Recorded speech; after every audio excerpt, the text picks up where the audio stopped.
Good morning, traders. I'm Michael Sabo, Senior Market Strategist with RJO Futures on March 4th, bringing you some commentary here in the energy market. So let's get started. Crude prices, April oil, off just a little bit. It's down about 77 cents right now. We're trading around 49.75.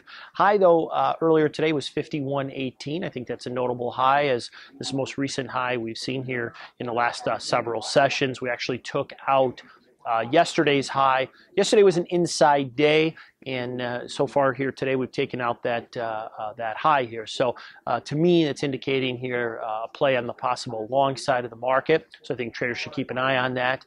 Brent's weaker also. That's off about $1.37, trading around 59.64. Nat gas bucking the trend. We're up about 4 to 5 cents. Complex is weaker. RBOB's off about 3 1/4. Heat's down about 5.75. So certainly a weaker tone there. EIA data that came out this morning here just a little while ago, and the market was trading a little firmer before that.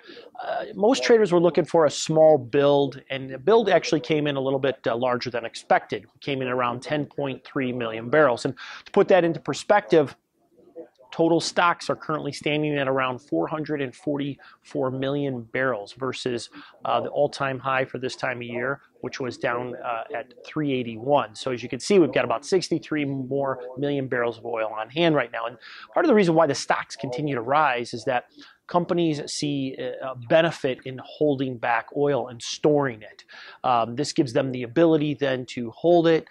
You have to pay the storage costs on it, but then sell forward in the futures market here at higher prices and look to make that spread. That's part of the reason why we've seen the stocks continue to rise. Now, the stocks at Cushing's, when you look at Cushing's, Oklahoma, here, they're about on par for where we've seen them at for the highs for this time of year. So we really haven't seen a large increase there. At some point, though, we could obviously start to run low or out of storage space, and so we'll kind of see what happens. But until then, like I've said in a lot of these posts here, I don't think traders are overly shocked by the idea that we've been seeing these builds. Now, this one a little bit larger than expected, but look at the impact that it's having on prices right now. Well, prices are a little bit weaker. They're not in a downward spiral at this point here on the trading day. So I still think traders should watch the long side of the market. I think the technicals are telling a little bit of a different story. We've seen inside day market consolidation with breakout here to the upside twice so far here over last week's session. Also, the market here today, we're actually pushing up over and above the 10-day and the 50-day moving average, and I think that's notable as well. So I'm not suggesting that prices are just going to take off from here, but in my opinion, traders should be watching that market here to the long side. So if you're looking for some ideas or some strategies on how to play that, give me a call, shoot me an email, we can get into more detail.